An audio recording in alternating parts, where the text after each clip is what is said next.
Hi, I'm Jakub. Today I'll be talking about making your scripts faster with Profiler.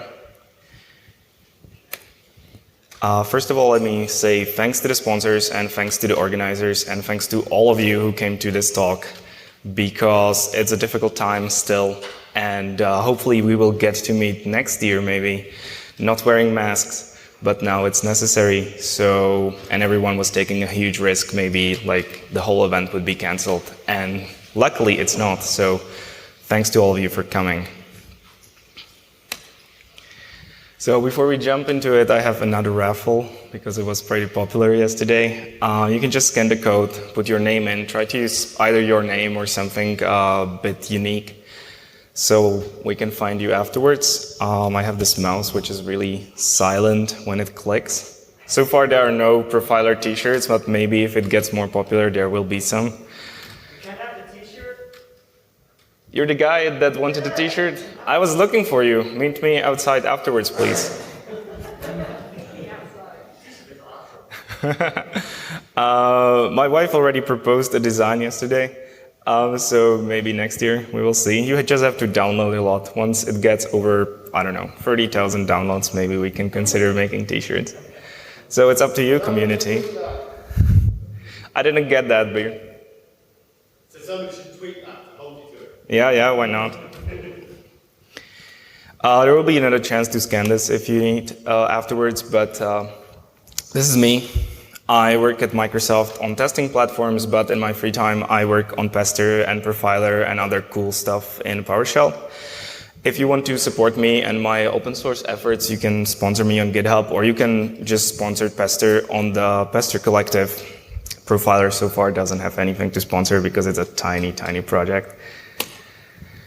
So let's finally jump into the presentation. What is a profiler? Profiler is a useful tool to find PowerShell, slow PowerShell code, no matter where it is. If it's in your script, if it's in a module, if it's in a script that you link, even if it's a PSD1, like the template file that gets imported multiple times by some wrongly written module. I've seen that a few times in Pester. It still tells you like this is taking time. It's not able to profile the .NET code, not with deeper integration into the runtime, which we were trying to do on PowerShell repo, but the pull request there is not merged yet after 2 or 3 years, I think. So it's pretty difficult to push that in. But it's still very, very useful tool if you're looking at the performance of PowerShell. As I said, it's a PowerShell module. You can download it right now on PS Gallery if you have internet bandwidth, if Wi-Fi is working, maybe not. But you can also do it later. If you search for Profiler on PowerShell Gallery, you will also see PS Profiler. PS Profiler is not the same thing. PS Profiler was written by IIS Resetme. It was a great inspiration for Profiler, but Profiler outgrew it with all the things because they can go much, much deeper into your code than PS Profiler. But yeah, it's like PS Profiler is a really nice dad to Profiler. And so once you start using Profiler, and we will look at a single command today, and that's called trace script. That's the most important command that Profiler exports. This one runs your code and looks at what happens, summarizes it up, and shows you what took the most time. And so you might immediately try looking for like a path parameter to provide a file. And it's not there. It only takes a script block. And it's for a good reason. It's because it's the most versatile way to communicate what you want to run. So if you want to run a file, you can, for example, run it like this, where you have the execution operator, the ampersand. You give it a file, and then you can give it parameters. You can also give it variables, you can give it whatever, it will just execute in your user scope. If I would want to do this with parameters, I would have to give you a path parameter, then parameters parameter, and then maybe something more, and it just gets very unwieldy. If you just accept that it only takes a script block, you can just put whatever code you want in there and it will profile it. So this is how you would profile a file. This is how you would profile a module if the module is, for example, loaded and then used a single function from it is used usually, and then nothing else.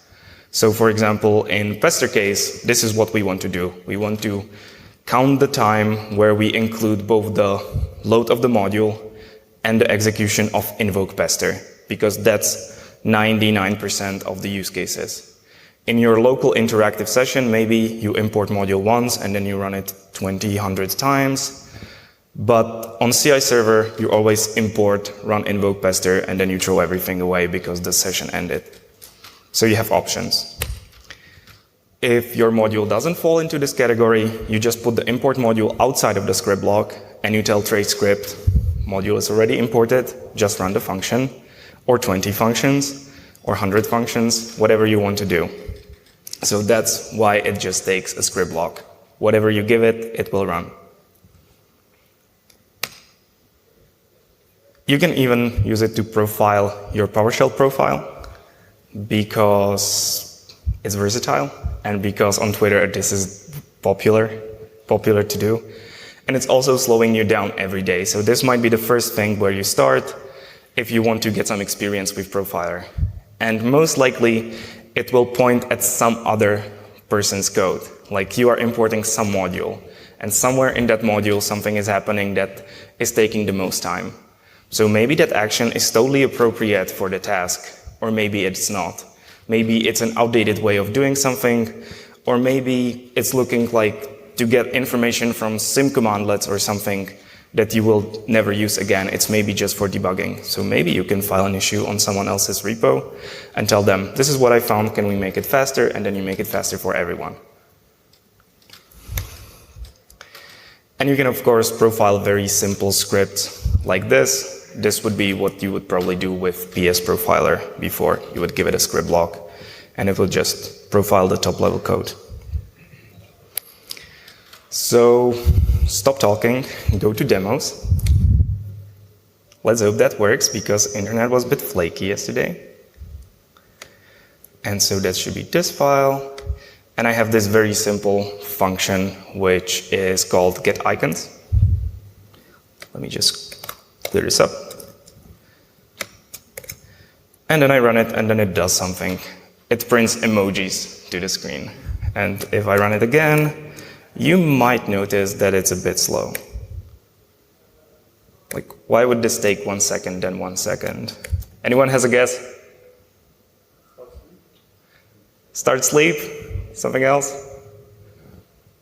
I tried to avoid start sleep, at least for most of the demos, because that just doesn't do anything useful. So let's try to profile it. I switched to a different script where I just call the getIcons file and tell trace script to profile it for me.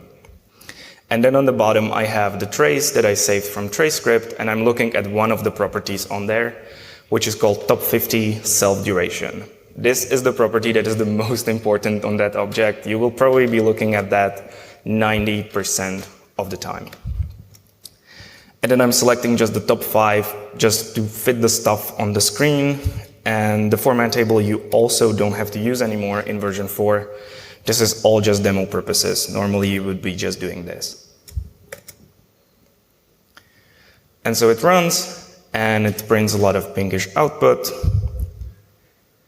And then it tells me, on line 59 in the Avocado module, you're calling invoke web request.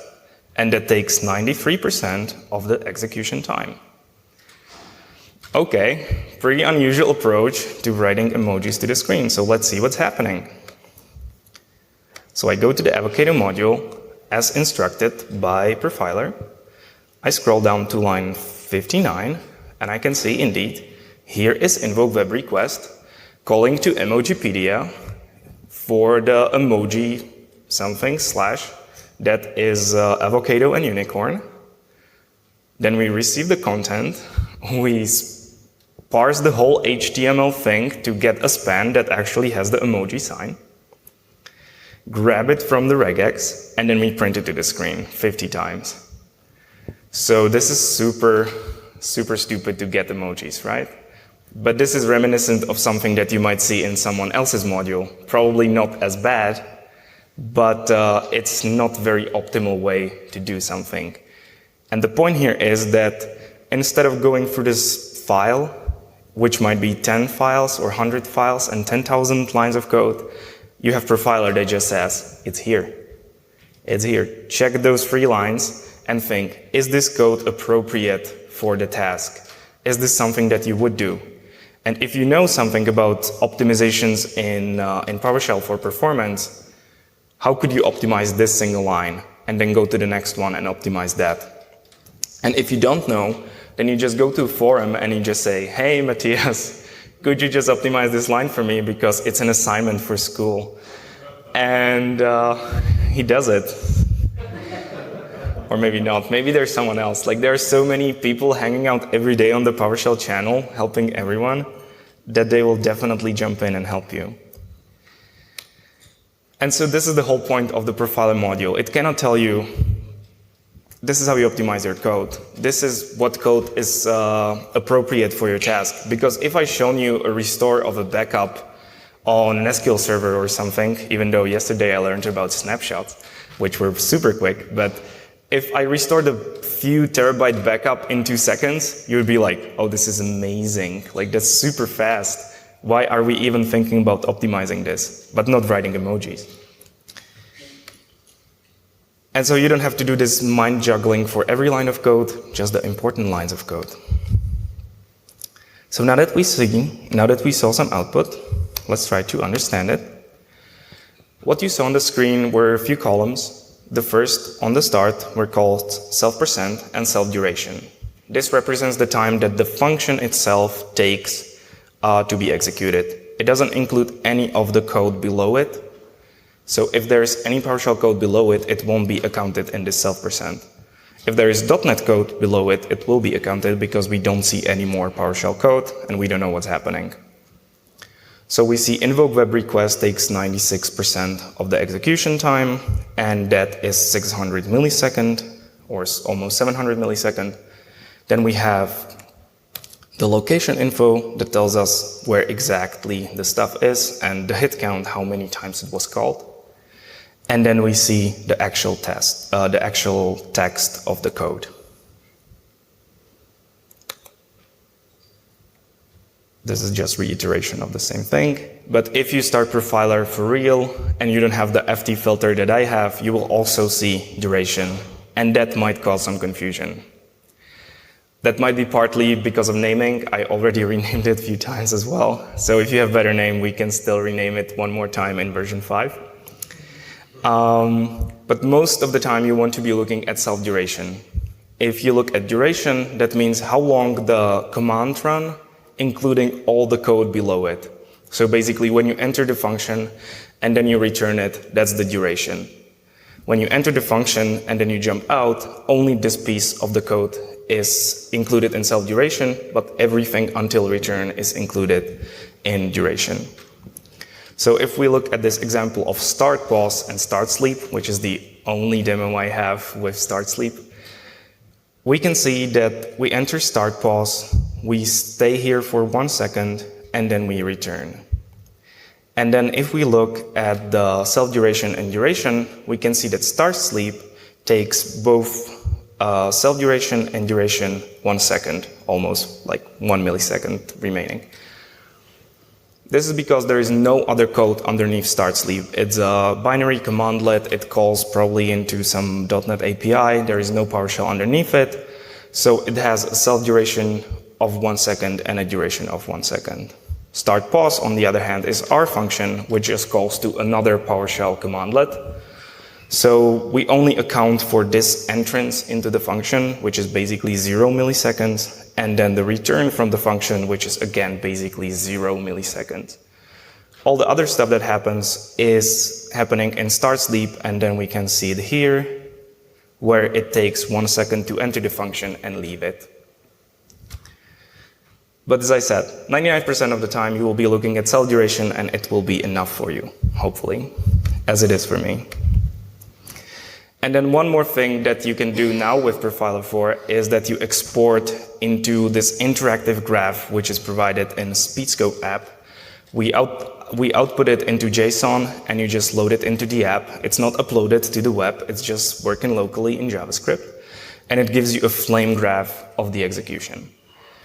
Describing fully what a flame graph is probably not going to happen in this talk because it would take maybe 10 minutes. But there are definitely some really good talks on the internet. If you just search for flame graph understanding, you will find few on YouTube that are very easy. But even with this simple example, I don't know why I keep closing it. Even in this simple example, you hopefully see that the most of the time is spent in get emoji internal, which is where the invoke web request is called. So another chance to enter the raffle, if you didn't already. Okay, I don't see people. Oh, there's one guy, or one person.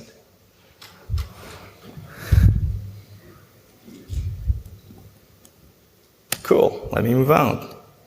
So how do you find slow code? And there are 3 steps to optimized code. Find the slow code, optimize it, and then make sure it's faster. In this talk, we're focusing solely on finding the slow code, and that's what Profiler is the best at. And then optimizing it is up to you how you can do it. There are quite a few really nice talks which I put into this QR code, which links to a YouTube playlist with all the things that I could find about performance. There are quite a few talks that tell you this is an optimization that you can do in PowerShell. They usually don't tell you how do you find the code to actually optimize. So 2 aspects to it. And to make sure it's faster, you have to measure it. Profiler also offers you some tools to measure your code and compare before and after. And if you go to the YouTube link, you will see my other talks about Profiler that talk about that aspect a bit more in depth and show some demos of how to do it. So I got your back if you need to optimize your code. So let's do some optimization so you can see something more real life than just printing emojis to the screen. Yeah, one more slide. In the interest of time, because I was trying this at home on my fast computer and it took like 20 seconds to finish the script. But in here on this computer, it takes 2 minutes. So this would be the first thing that we would see when I run the unchanged script. And it takes 1.5 minutes to run it. You can also see on the bottom that the problem is on the language description line. So let's first look at the code, just so we have some context.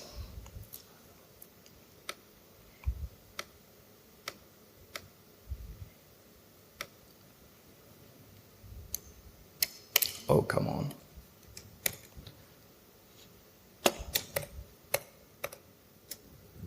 So this is my script that I will be optimizing, and it has a function called getUserData. What it does is that it reads a big pile of JSON objects, it gets users from it, and then for each object it looks at the languages array that I have, and for each language it tries to find the description for that programming language and attach it to the object as well. So it's basically expanding the data that are on the object. This should be reminiscent of some data processing script for reporting or something, but I usually use example that's as simple as this. So we're just grabbing additional content from some other place. For each language there is description and there is name, and we just load it from a different JSON file, we attach it to the object, and we optimize like the casing on the properties, create a new object and output it. Simple as that. We're processing 10,000 users. And as I said on the slide before, right now it takes 1.5 minutes to run through this. So exercise in not using Profiler. Who already sees some optimizations? There are 5 of them at least. You go? For each object, Replace for each object with something. How much impact you think that has? More than 2%. More than 10%. You're wrong. I think. You will see later. Someone else. Imagine you're reading the same language files over and over again on line 22. How much impact you think that has? 80% or something like that. I think you're right. Or maybe even more. Anyone else? You probably don't need to, you could probably provide raw and get contents. Oh, good eyes. How much impact? 55? 15? I think that's about right. Maybe this module is completely useless. You're just too good at it. And so yeah, maybe it's just because the script is short, right? But yeah, that's the first optimization. We could probably cache the languages because there is probably, I don't know, maybe 30 different languages among like those people who are here.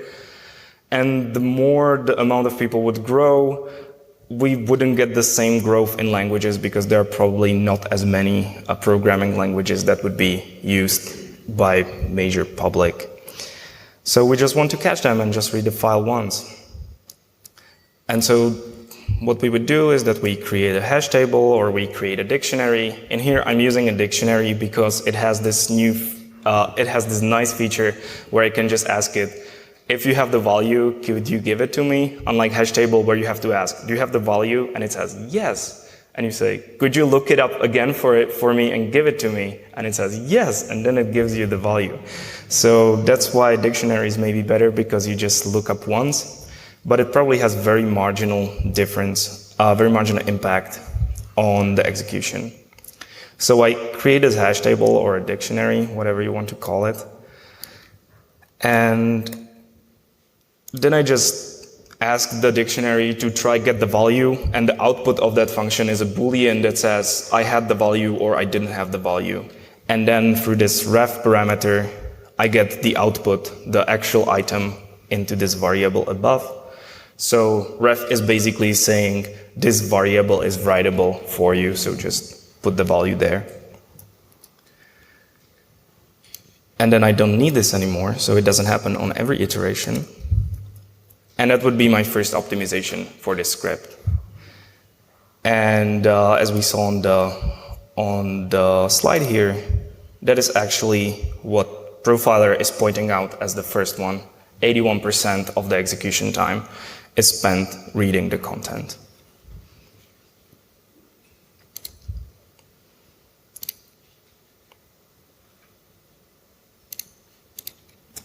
So I run it and hope for the best that it finishes in a much faster time. And while is it doing its work, we can just go back to the script and just look at the next optimization that I had in line. Okay, output should be here any second. And we just reduced the time by how much? 9, no, this doesn't work. It's 11 seconds now. It was a minute and a half before, so by a lot. And we just changed a single line of code. We just focused on a single line of code. So now Profiler points out that the get content is the bottleneck. And as someone there pointed out, we could probably use raw to improve this. Why is image PNG right here? Did I just paste it?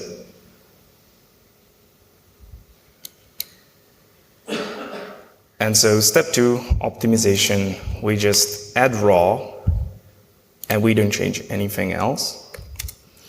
And the impact here is that get content normally you will just read every single line and output it. But that's great when you are going through very long log and you want output as soon as you get something that matches some regex. But if you want the whole content and you want to just push it into convert from JSON, it's much better to use raw because that just reads the whole file in a single blob and then just pushes it. So we have just one item going through the pipeline instead of 10,000, or it's probably like 60,000 lines going through the convert from JSON. And so that should be the whole optimization. And I need to switch to the other script, of course. And we run it. And now in the output, we should be able to see how much time we saved. Come on. And we saved 2.5 seconds from the 10-second runtime. So that's what, 25%? And what you were saying, 15? Okay, almost. It was better. And now we just look at the top line in the output. So it says user languages for each object is now the performance hog. And as it was pointed out there, for each object can be replaced with just for each, because then we don't use the pipeline, we don't invoke the function again and again, and it's more optimized. So we do that. Just a question. How about using the method for each? The method for each. So the one that extends the object. Right. That should be pretty much on par with the for each object keyword, because they both get compiled down.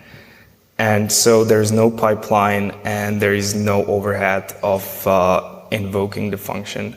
I think that should be almost the same execution time. But you can try it out and measure it. I never really grew fond of that syntax because I'm PowerShell 2 guy. So that's when I learned it, and those things are just for the youngs.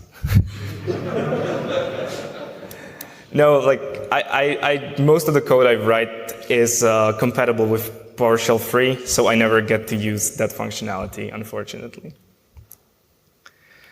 It pointed out line 27, but I was optimizing at line 16, and that's not right. You have to do it on the right line. And so we optimized the languages, and conveniently I already aliased the $_ to language, so everything will work. Hopefully, and we profile it again. And as you probably noticed, we get marginal improvements now, like not marginal, but smaller and smaller improvements, because we're just going from the one that eats the most time to the one that eats the least time. So we can decide, like, we are not able to improve this anymore, and so it's probably fast enough for us. So we saved another 2 seconds, so that was from 8 to 6. In this case, we saved 20% again, or something like that. But from the original time, we would probably save like 1% maybe, or maybe even less. So you're both wrong and right, because at this point, we saved 20%, but before we would save 1. And so the next line it points out is this weird curly brace. And that takes some interpretation to do, and this is also partly for me, like my fault, because I don't tell you exactly what's happening, and I don't have a good way to print the code to be both like including exactly what you want to optimize and not all the other code. And also PowerShell like interprets the curly braces in a weird way, kind of. That's not very optimized for doing this kind of thing. But I think this means that we should optimize the other for each. Or maybe I just saw the same thing at home and just decided wrong. Okay, it talks about get log level number, so not. We should be optimizing get log level number, which is here. So this is called 20,000 times, but we didn't see any log on the screen. Like, there was no output directly from it. And so maybe we are not logging. There is a function in Profiler that I didn't manage to make nice API of so far, which is called getCallStack. And if I try to peek into what is it trying to tell me, is I can look at trace and then top 50 self-duration, which is the first item in this list, and I can grab the first one and I can go to hits, and I can grab the first one and give that to the getCallStack, which is super complicated, I admit. And then I probably want to do FT, and it tells me from this curly brace, we were called by getLog level number, and to that we were called by $_ name, and there we were called from users for each object. So that's where you need to look, where you want to trace back to this call from your script. So for example, if this is happening in some child module and you want to see why is it being called from your script, you would do this get call stack, which is reminiscent of the PS stack trace you get on an exception or error object. It just says, where are you in the call stack? And so with a little bit of thinking and looking at the code, we can figure out that we are using this write-log custom function to try to log into something, but we never actually log. We just spend all the time trying to figure out if the verbose log level is the correct one to use and if we should be logging, but we never do. So we just eat up all the overhead of calling multiple functions in a row just to return and do nothing. And if you have this situation, and I had exactly this situation in Pester, it's probably the best to just figure out the state before, publish it as a script variable from a module, and just check if you want to do the verbosity, if verbose is enabled. That's extremely cheap, and it's just doing a Boolean comparison, so you don't get any overhead of calling a function. So that would be my optimization. That was step 4. Or step 5, we probably skipped one. Maybe it will pop up now. And I think it does on line 49, which should be a for each object again. It says this is taking the most time right now. So we also optimize it. Go back.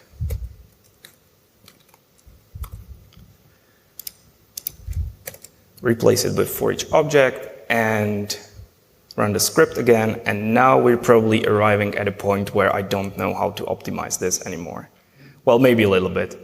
The complete user could be replaced with just a C# object maybe, or maybe we can just use it as a hash table in the output. If it's just a report, you can pretty easily access data on a hash table without converting it to PS custom object. But if this object is something that you want to output from your commandlet that is in a module that people are using, it's probably much nicer to use PS custom object because that's more usual thing to do. And so let's look at the time. We went from 1.5 minutes to 2.5 seconds with just 5 or 6 simple optimizations. We always followed the first line that was in the self-duration of Profiler, and we reduced the time tremendously, right? So you might be asking, this is like a contrived example to like show how this is really awesome, right? But it's not, because I did totally the same optimizations in Fred's module. The difference wasn't as radical, but it was 5 different optimizations, the ones that I just shown you on his script, guided by totally the same thing, and it reduced the time by 50% in that path. And you can see my pull request, which is linked right here. You can compare it with what I just shown you, and you can apply the same approach to your real-life scripts. So I don't think we have any more time for the flame graph, but I will definitely explain that in a different talk, and I will link the talk that taught me how to explain it in maybe on Twitter or in the presentation content. So in summary, use Profiler to find slow code, apply just the right amount of optimizations when they are needed. You don't really need to sacrifice your code style to the performance, because you can just take the other talk which says this is the optimization to do and just apply it everywhere. But then you're over-optimizing in some places and just use code that you wouldn't normally write probably. Or maybe you already applied those things and now you just don't know how to optimize it anymore because you already applied all the advice that was given before. So Profiler should help you. And with that, we should choose the winner of the raffle. And then go to questions. So let's see. Now it's me, the winner, and Daniel Burger. Oh, come here.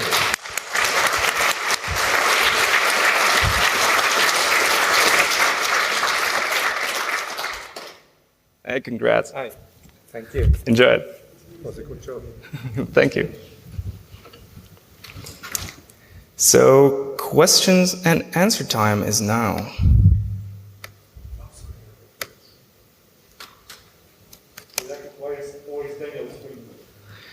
I don't know. I don't know. It's the random thing might be skewed, or there may be more Daniels here.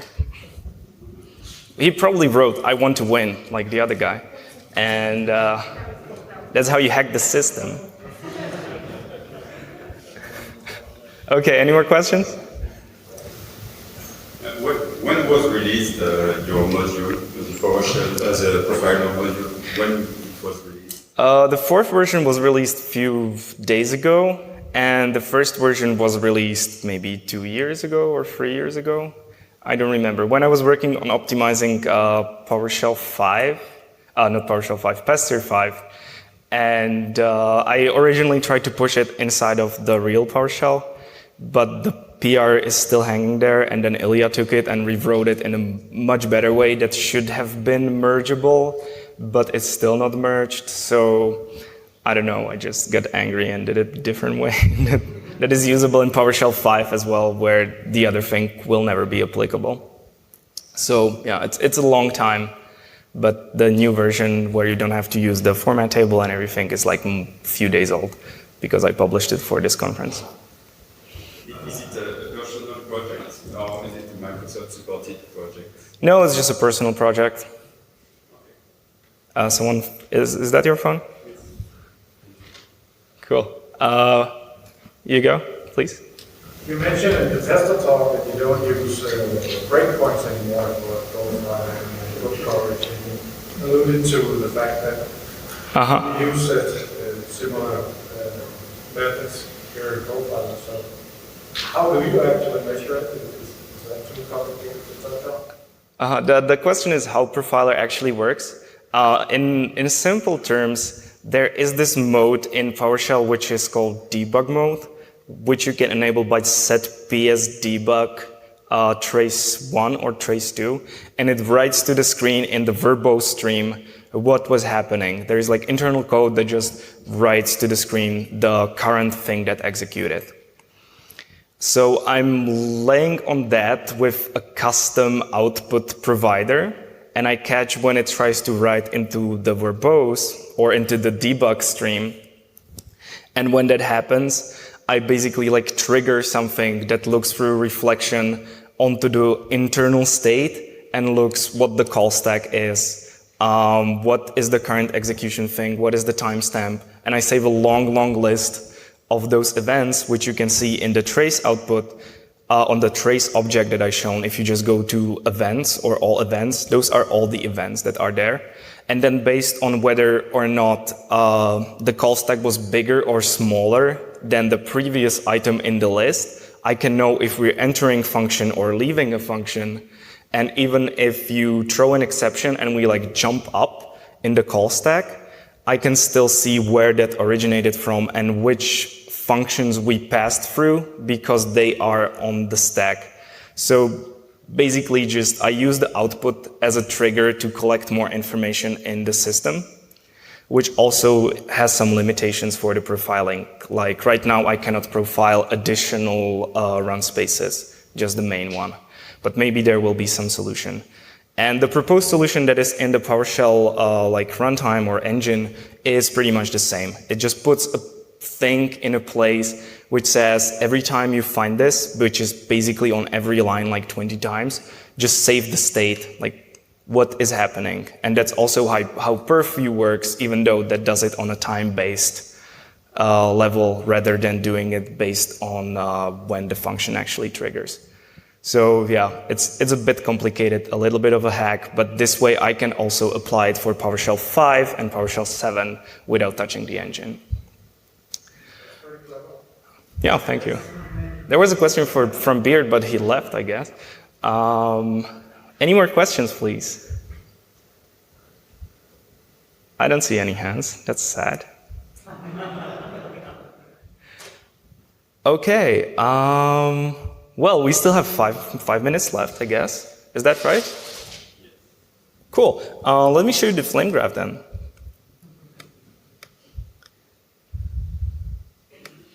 And then you will have questions and I won't be able to answer it. So you played yourself. Okay, users speed scope.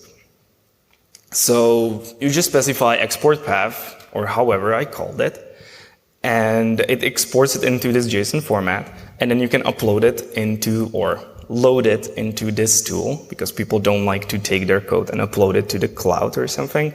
It just works locally, and you can also host it in a Docker if you don't believe this web page, and then block all the outgoing connections or something.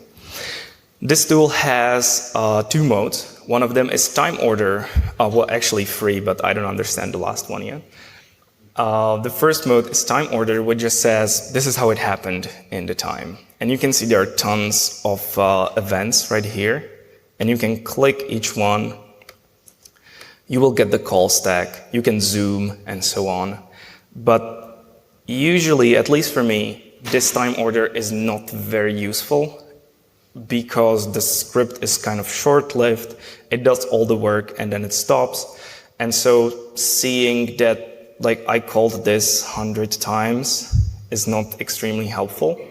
So what I want to see usually is this left heavy mode, which in this output doesn't really show much. So maybe we can revert before the write lock optimization. And that could hopefully give us a better output that is more interesting. And then just trace that.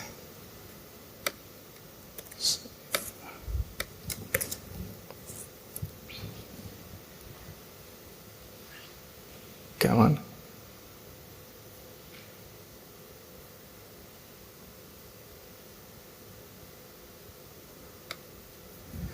So reload, reopen.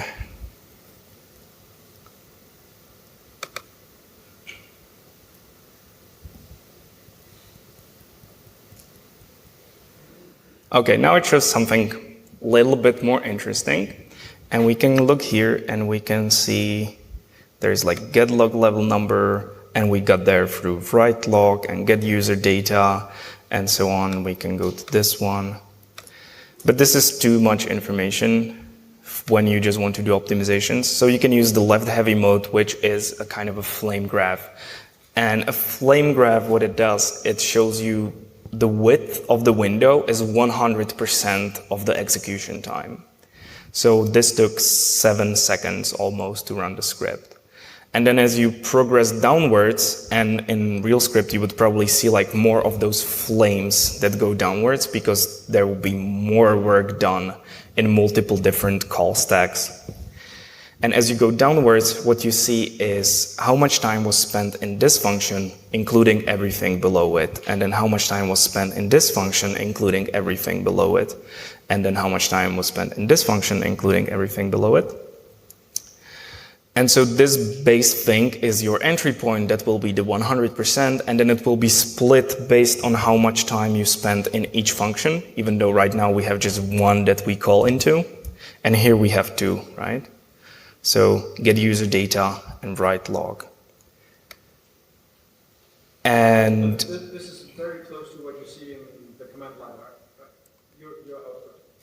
it's based on that. It should be very much the same. This is much better when you have more and more functions and you want quick overview, or you want to reason about like big pieces of code that are doing some stuff that might be consuming time. When you want to just interactively browse what is happening where, instead of trying to interpret like the lines. And so while you see this big gap here, this big gap means how much time was actually spent in the function that's above. So we have 100%, and then as it gets narrower, the white space is how much time was spent in the previous function. So this one is taking 6.7 seconds, and this one is taking 6.73. So we spent 300 milliseconds in this function, because then this one just took 6.7, and this one took 3.28, so another 3 seconds, and 400 milliseconds were spent in the above. And once you get used to this kind of graph, it gets pretty useful. And I'm not going to lie, it's not very useful for Profiler, but for profiling other code like C#, understanding this type of graph is super, super useful. So this could be your starting point. And with that, we are exactly at the end. So I'm going to thank you for attending. And if you have any questions or about this or about Pester, just catch me in the lobby. I will be very happy to talk with you, take selfies, answer your questions, look at your code, whatever you want. You can also ask me about all the other stuff that I listed here and anything else that you want, unless it's very personal, then I might decide to not answer. But thank you very much and see you next year.